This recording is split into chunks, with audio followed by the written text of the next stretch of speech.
Hi guys, my name is Katie and I'm making this video to tell you guys about my TBR for the Minecraft Readathon.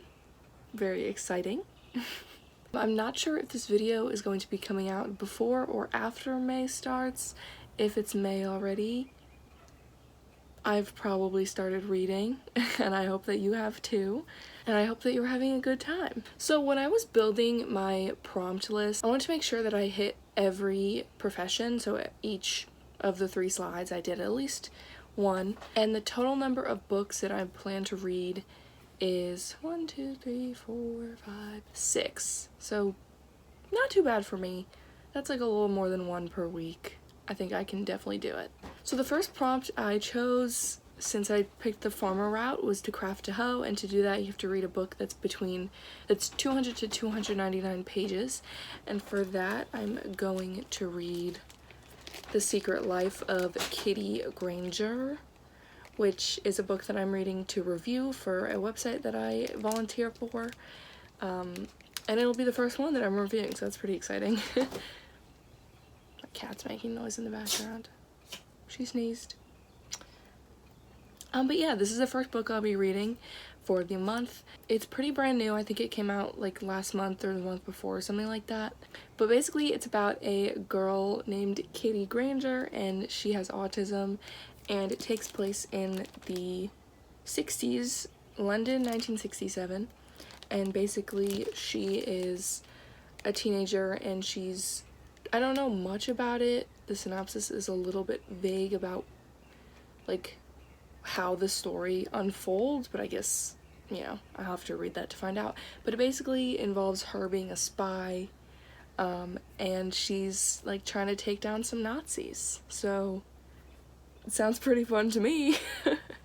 Then from that prompt I went down to the next prompt, which is to plant seeds, and to do that you have to read a collection of poems, short stories, anything like that. For that prompt I chose the collected Schizophrenias, which is a collection of essays, and it basically tells the journey of the author's kind of journey with getting diagnosed with mental illness and how she feels about her condition, how she deals with it. It's kind of like a memoir, I think, too, so like memoir, essays type thing. But I'm very excited about it. I just bought this so that I could read it for the readathon. So the next prompt I'm moving to is the breed animals prompt, and to do that you have to read a book with an animal on the cover, and this is like a tiny bit of a stretch, but I'm going to be reading Goodnight, Punpun Volume 4, hopefully if I can get it from the library. I don't have it back up, so I'm really hoping that I can get it. It has Punpun on the cover, who is drawn as like this like bird like character, so I'm gonna count it because of that. But yeah, this is the 4th volume. I read the 2nd and 3rd volumes in March, and I'm really enjoying the whole series. It's pretty much about it's like a coming of age series about this little, well, he starts out in like elementary school. He's not that little. But this boy named Punpun, and it kind of goes through how he grows up, and it takes it from his perspective and the perspective of people around him. So it's interesting to see how, you know, his perspective changes from being a child to being an adult, and you know, all those things. And then the next prompt I'm moving to is to find beetroot, and this is my first non-book related prompt. So to do this I have to prepare some kind of meal or snack, and I'm not sure how I'm going to be recording this. I mean, I might do like a vlog for one of the weeks, so if I do that you'll see what food I prepare. It's probably gonna be something frozen and microwavable, so that's exciting, isn't it?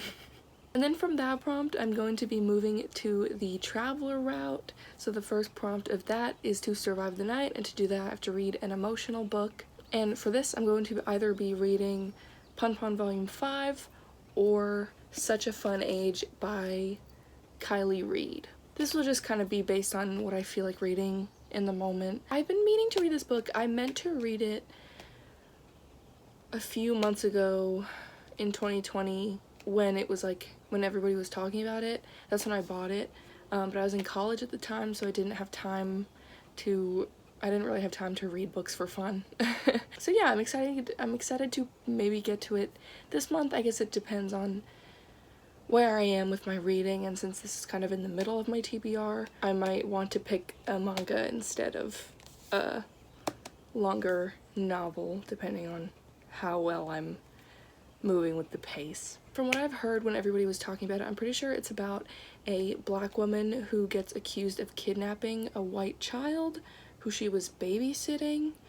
That's all I know about it. I think it'll be a good conversation about race and privilege and things like that, so I'm excited to get to it.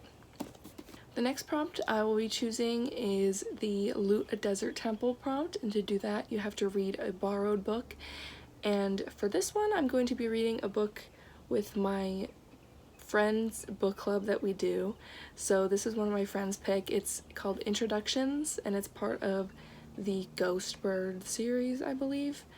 I'm not sure what it's about too much except what my friend has told me, but I think it's about a reversed harem situation. And I know it's a series, and I know on Goodreads a lot of people have said that they love it so much, and I know that my friend loves it a lot. So yeah, I mean, it's definitely different from what I usually pick up, but I'm excited to get that different perspective, see, maybe I'll like it, maybe I'll continue the series, and yeah, we'll see. The next prompt I'm going to do is to find a village, and this is the second non-book related prompt, and to do this I have to spend time or talk to a loved one. I might mention it in the vlog if I do a vlog. And now the last prompt I'm going to be picking is to craft a pickaxe. So this is the beginning of the miner route, and to do that I have to read a book that's 300 to 399 pages. I've chosen to read either The Seven Husbands of Evelyn Hugo or Rosie Loves Jack, which is another book that I have to review for my website that I volunteer for. I wanted to give myself an option with this one too, because I haven't gotten Rosie Loves Jack in the mail yet, and I don't know if it'll come by then. Evelyn Hugo is my trusty backup, and I've had this copy for a little bit. I found it at a thrift store, which I was very happy about, because obviously this book has been huge on BookTube the past, I mean, not so much anymore, but people still mention it, definitely. It was popular a few years ago when it came out, I think. But I'm super excited to get to it because I've been meaning to, and I haven't had the opportunity yet. Evelyn Hugo, who is like she's like pretty famous in Hollywood. She's like a Hollywood star right now. And I think it's basically interviews between her and like a journalist. And I think we kind of go through the stories of all of Evelyn Hugo's 7 husbands, as the title implies. Rosie Loves Jack, if I end up reading that one is about I don't know too much about it, but I know it's about a girl with Down syndrome who is, I think, trying to win over this boy, and that's all I know about that one. But it's also pretty new and recent, so there aren't too many reviews on Goodreads, but they do seem kind of mixed. I'm just hoping that it has good disability rep, and yeah. So those are all the books I plan to read for the Minecraft Readathon. I don't know if it'll change. I might, I mean, I'm pretty happy with my selections for this month. Nothing I feel too forced about, which is really good. I'm super excited to get reading, and I hope that you guys are excited too. And yeah, definitely, tweet at the Minecraft Readathon account what you're reading, what books you're excited about, and yeah, thank you so much for watching, and I hope that you're participating with us.